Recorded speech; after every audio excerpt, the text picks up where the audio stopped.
So this is a pretty interesting story you sent over, that the creator of Invader Zim is mad because Boom Studios is doing comics and he wasn't consulted, but they said they consulted the creator of the show. Yeah, that's a whole thing. Yeah, so we're gonna talk about this because we have done videos before saying that when you sell your IP to a corporation, they're really under no obligation at all to bring you in as a consultant, unless there's something in your contract that says otherwise. It says that, hey, you know, I need to be consulted if you're going to do anything with this. And sometimes when a creator sells their own creation on their own terms, they will put that in there. Like, you need to consult me. Right. J.K. Rowling is one that she's like crazy about the, you know, making sure she can micromanage everything. But we've seen several reboots or reimaginings over the last couple of years where the people who created the concept or created the stories of the story Bibles were not, you know, consulted, and the results were disastrous. Powerpuff Girls didn't like it. I was thinking Powerpuff Girls. That's the first one that popped in my head.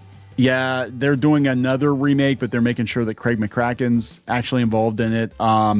The Gem live action movie, Christy Marks actually said she was available. She's the one who did the story Bible and wrote most of the episodes. She said she was available. They weren't interested in talking to her. Even the She-Ra reboot, Melanie Britt said she was available. They didn't want to talk to her. She was a voice actor, but yeah. Yeah, but she could kind of tell them how. Well, that's probably what they're afraid of. They're going to tell us how to do it. They don't want somebody. They want to do. They're new for their modern audiences, and they don't want to hear the actual creator say, "No, that's not going to work." They did I remember this one. They did a Scooby-Doo Courage the Cowardly Dog crossover, but the creator of Courage, John Dilworth, was not consulted or involved in it.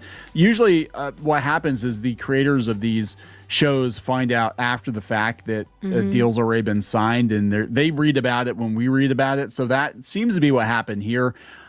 We'll talk about this. And again, this is kind of a cautionary thing. Like, again, when you cash that check, unless it's in your contract, you don't own your stuff anymore. Right. When you sell it to them and you give them permission that they own it with their company, that doesn't mean that they're obligated to keep you. Would it be nice if they called you up and said, "Hey, would you come in and take a look at what we're doing and see if this is in line with what you created?" They don't want to hear that. They don't want to hear that because that's their plan, and they know you're gonna muck it up. If they thought you'd be on board, they call you in, or then they have to pay you. If they bring you in and you have any input, then you're gonna get royalties and they have to pay you more money. They're not gonna do that. Well, it's interesting because I was listening to Rob Liefeld's Robservations yesterday. He had a newer episode talking about X-Men 97. They did an X-Force episode, and people were like, "Well, how come it's just, you know, Cable and we don't have the rest of X-Force?" And he said, "Well, because my deal," and he apparently has one of the best deals going at Marvel. He said, "Because my deal, every time they put a character I create in it, they have to cut me another check."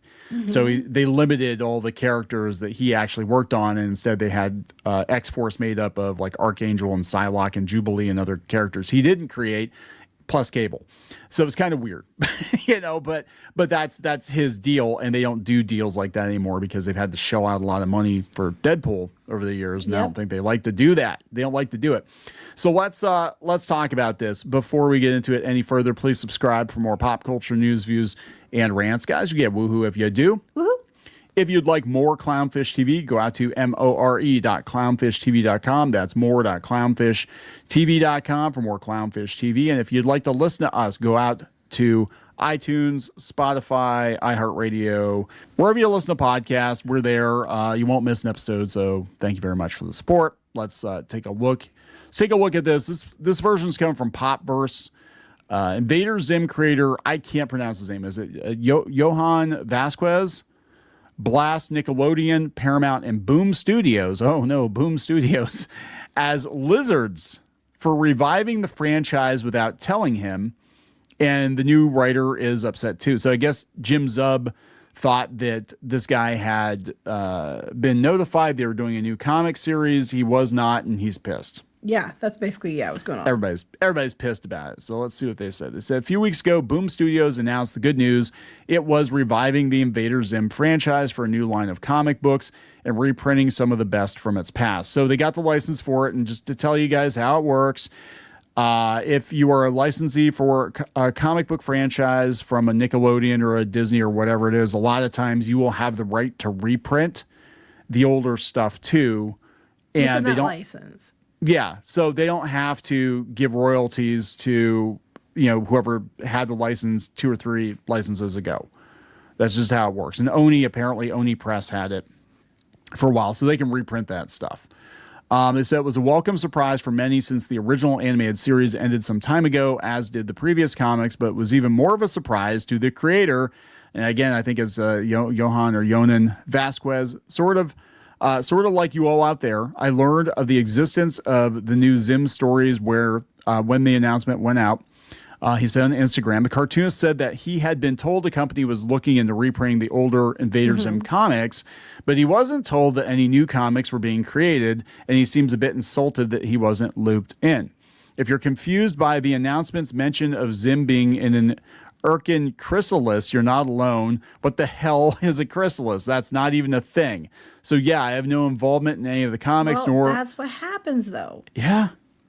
That's what happens when you sell it. I mean, people don't realize these showrunners, these creators, 99.9% of the time they were work for hire, even though it was their character. It says created by on the title screen. That doesn't mean they own it. The company that hired them or greenlit their show takes a lion's share of it. Sometimes they'll get royalties, but they still don't have any say into what they do with the franchise. Right. And again, it depends on the deal. And they're not giving out really, really good deals anymore because, frankly, there are more people that want to work in animation than the animation industry can realistically support right now. So, I mean, and if you're difficult and they'll spot that, they're gonna be like, oh, you don't like the way that the business runs, you're gonna be difficult. Well, it's not necessarily difficult. It's just that they'll take it as you being difficult. They will take that. You're asking the question everybody's asking, but you're difficult. Yes. So you're like, how does some of this shit get greenlit? And I'm not saying Invader Zim was shit. It definitely was not. But how does some of the modern shit get greenlit? Those people took the deal. Well, listen to this. So Invader Zim was created by him back in the 90s at the request of Nickelodeon for a possible animated series, with Nickelodeon paying him for the work and, from our understanding, ownership over the whole thing. Okay. Even though he didn't own or control, since he doesn't own or control it since its inception, he's accustomed, as many creators would be, to being the primary voice and being asked to be involved in future projects. So that tells me that if they're doing it without him, then they have the ownership power to do that. Yeah, they probably had their lawyers look into it. So there's new ownership at Paramount. That would be the Ellisons, Skydance bought Paramount. They have Paramount, yeah. And they're going to streamline things as much as possible. I think it's so funny. We talked about the Supergirl situation and James Gunn. They're going to be buying Warner Brothers too. You're going to see a lot of this happen. If this is how they're treating the Paramount creators, you're going to see a lot of this happen on the Cartoon Network side too. And they're just going to be like, yeah, we're doing the new whatever thing. We've been seeing it, but yeah, it's going to get probably worse. So yeah, he said when the Invader Zim comics were being published by Oni, he was consulted heavily and even asked if he'd be okay with them even attempting it. This, according to Vasquez, wasn't that. So of course, it's weird and uneasy for me to see something so personal to me rise out of its own power without my hand up the puppet hole. Yeah, I thought that was funny. I love that. My hand up the puppet hole in this age of everything becoming content. He does admit that he knew this would be a possibility since he sold Zim to... Okay, so he did. He did sell Zim to Nickelodeon, but it still stings. The same with Ninja Turtles, too. Like, Ninja Turtles, it's been various degrees of good, bad, dog shit over the years, but Eastman and Laird have no say over it because they sold it completely to Nickelodeon. Yeah, but see, you took the money. You sold it. I don't know what you're expecting. Like, you're basically like, I sold it, I took the money, but I'm still expecting to get paid to be the one who gets to steer the ship. That's not how it works. If you sell your house, you can't just be like, well, yeah, you were making changes to it, and I wasn't consulted on it. We have a funny story.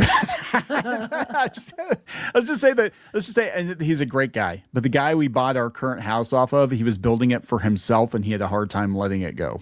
Let's just put it that way. So anyway, but yeah, but he wasn't this bad. But yeah, no. But he definitely wanted to visit and see how things are going. So he continues, but you'd have to be a special kind of oblivious to not understand. While it still sucks to not have control over something you see as yours. Well, that's the problem. You see it as yours, but you sold it. It's like when you sell anything to anybody, it's no longer yours. They might be able to bring you in as a courtesy, but they don't have to. Now, do I think it's stupid to not bring him in? 100%. But do I think that they're required to? No. No, and that's the problem. I mean, this is where people get hung up. They're like, what is legal versus what is moral? And you may say, well, they have a moral obligation to the creator and they have a moral obligation to the fans. It doesn't mean they have a legal obligation to do it. Right. Like, I don't think it's a good idea to bring it back. Oh, I think it's a terrible idea. Yeah. Being involved, because it's probably going to flop terribly. I think it's a bad idea.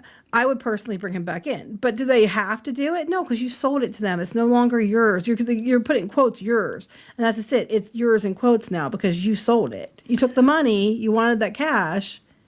This is what comes with it. So Jim Zub got involved here, and he said that he wasn't aware. He said, I was told the Invader Zim team would be approving our material, but found out after the fact it wasn't Yonan, Eric Trueheart, or anyone originally involved in the series. So what they're going to say is, yeah, the Invader Zim team, which would be the brand managers. Well, the people that are running it now, yes. Yeah, at Nickelodeon, because Nickelodeon fired a bunch of people. They got rid of a bunch of people. Again, this is a taste of what's to come for Warner Brothers, which is why I laugh when everyone's like, "Oh, it's going to be great, guys. There's going to be a whole renaissance of all these classic." No, there isn't. Oh, James Gunn's going to stay forever even after Supergirl flop. No, he won't. Yeah, I'm just saying, like, this is how they run things over there, guys. Yeah, so that would be a shock for him because if he was under the impression that everything was kosher. He said approvals have gone through the Paramount licensing team, who I'm sure mean well, but they also don't have a personal stake in Zim's creative vision or future. But that's their job, and they own it now. He doesn't own it. And look, I mean, this is another instance which we talk about often. Two things can be true at once. Yes. He created it. It's his thing. People are probably going to be more on board with him. They're probably going to screw it up because it's not him. But they don't need to bring him into it because he is no longer the owner of the object. So Paramount, their licensing team does not seem to give a shit because they're letting them do all kinds of weird stuff with Star Trek over at IDW. So they don't really care. Yeah, that's true. But it's like make money. That's all they care about. Yeah, license out, make money. Because in their mind, anyway, the comic books are not canon. They're side stories. It's ancillary merchandise. Disney, that's how they viewed comics. They viewed them with I guess less importance than t-shirts because the t-shirts made them more money. Comics are expensive to produce because you got to make a bunch of new pages of art, whereas with the t-shirt you pay somebody once, they create a piece of art, the company owns it, and they can slap it on merch from now until the end of time. Well, you need to stop talking because you don't know anything about anything. My God, it's like I've been watching cartoons my whole life, and here's what I think I've figured out about the cartoon industry. No, it's an industry, and it's gonna get a lot worse. I'm telling you. Or the Ellisons there's gonna be a lot of cost cutting, and this is gonna happen more and more often. But now, to be fair though, it does seem like Zub was trying to keep it as what he could. So I mean, it was, since he was handling it, he was on his own trying to make it fit with what the original vision was, by the sounds of it, but still. Yeah. So Zub says Boom Studios told him they've reached out to the creator directly with the hopes it can get sorted out. And this is what he said, at the end of the day, this isn't the route I would have taken, but I hope the artists are having a good time and can pay their bills. Comics can be rough, man. Vasquez concludes, fuck the lizards that only see things as more content to churn out, though. That's what it is. That's what, to them, they own it. It's just a cash cow. They don't love it like you do. That's why I say don't sell your darlings, because if you're going to sell something you don't care that much about, because as soon as you sell something you care about, it's not longer your child. It's no longer your thing. Well, the problem is because the economics of the animation industry and the comic book industry are so lopsided in favor of the studios.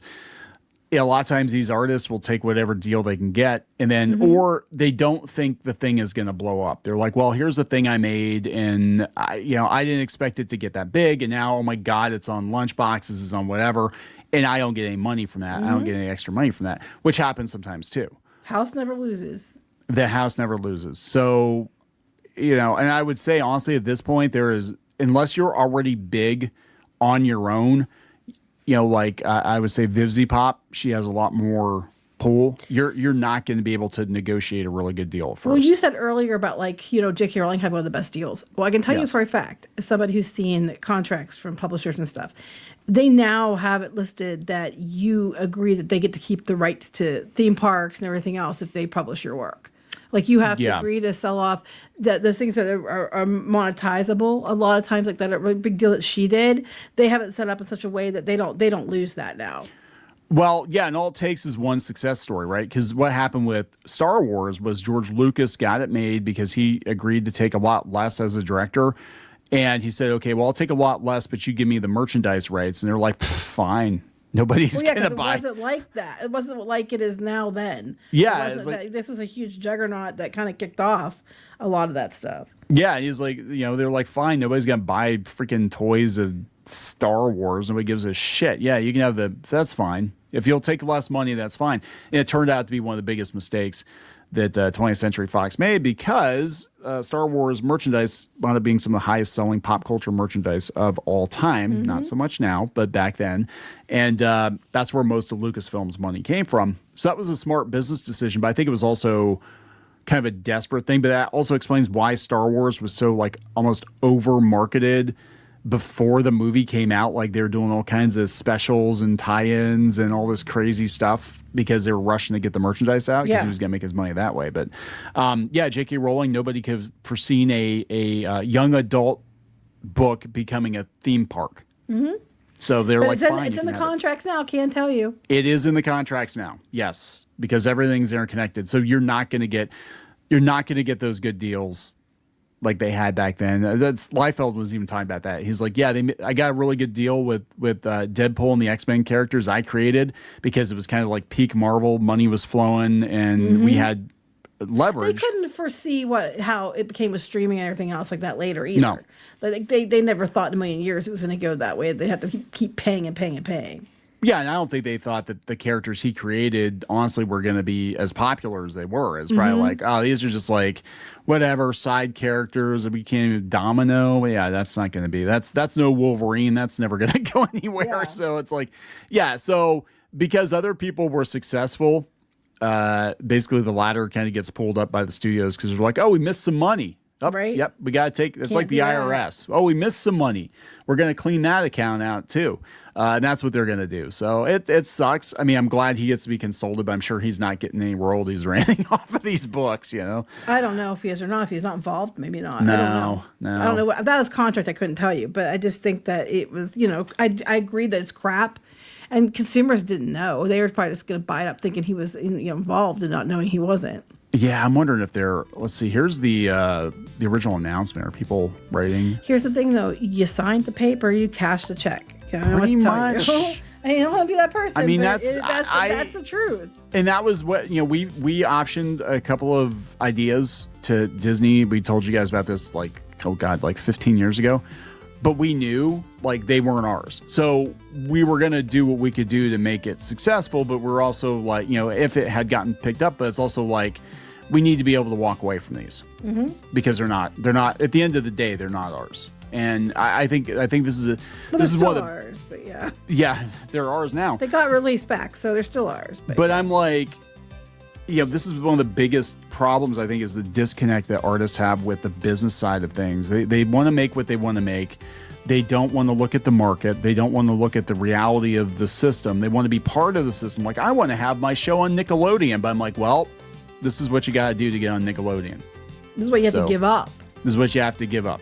And, so good luck with that. But anyway, we're going to wrap this up. Yep. All right. So please subscribe for more pop culture news, views, and rants. We'll talk later. Bye.